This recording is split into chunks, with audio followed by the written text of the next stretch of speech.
Welcome to this episode of YouTube. Typically, we feed the wolves in the morning, usually between 8 and 9 o'clock is breakfast for the retirees, and that includes Grizzer and Bolts. And then at the end of the day, we like to give a little bit more of a treat. Sometimes they're on meds. Grizzer just finished up a course of antibiotics. I was on twice a day.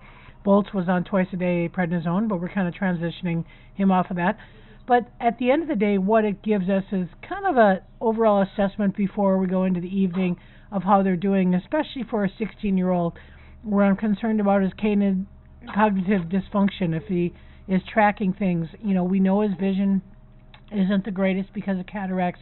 We know his hearing isn't the greatest, and so by giving a little bit of extra treat at the end of the day, not only are we giving him a little bit of substance as it comes into the cooler parts of the night, but we're also just kind of watching how they're tracking. You can see Grizzer, after sleeping all day, is a little bit unstable, which is any of us who are reaching the golden years know that when you first get up, your head's not always quite attached to your body, and so that's something that we kind of watch for because he does rest most of the day.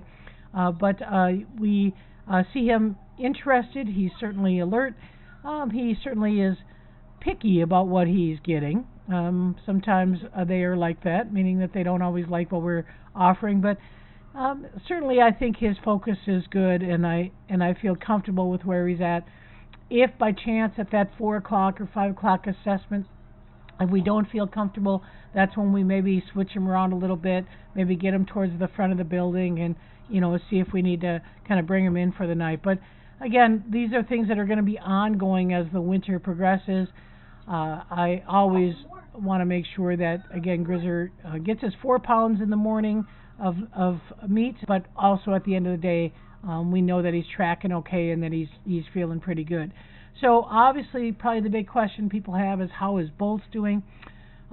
We rely a lot on surveillance video to see how Bolts is progressing. Again, how is he resting? We obviously want to make sure that he's comfortable till we can figure out what's going on, or if it is a DM diagnosis, his response to pain is what we're most interested in. And one of the great things that we see on this clip, or this series of clips, is that he goes to bed around midnight, and he seems to have minimal repositioning throughout the night, meaning that, animals that are in pain, they're typically, moving and trying to find the right position that makes them relatively pain-free. And here he stretches, again, around 6 in the morning, but not showing any real significant movement throughout the night. As a matter of fact, he doesn't really get up until the wolf care staff come in, and we obviously know that after sleeping for 7 or 8 hours, they're going to be stiff when they get up, especially, with his conditions. So we watch him when he gets up, and we see one thing that we hadn't seen for a while, his ability to shake without kind of stumbling, and so that's been an improvement, and small steps of improvement. We also watching how alert he is to things that are going on around him. In this clip, you hear Grayson do a bark howl, and that bark howl, we're not really sure what triggered Grayson, maybe something up in the woods, but that bark howl doesn't trigger a fear response on him, but certainly triggers an alert response, and I think that's really, really important to know that, again, he's cognitive of his environment and he be able to handle what's going on.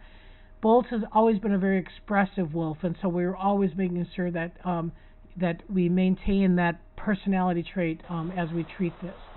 Over in the exhibit pack, the other thing that we're seeing is a little bit more posturing coming from Axel towards Grayson, which is probably good for Denali because it's not focusing on him as much. But when things do have an external stress, these two tend to work together. So even though there's a little bit of dominance, Axel and Grayson are together kind of dealing with anything outside the fence. I'm going to leave you with a howl here and let you enjoy the pack.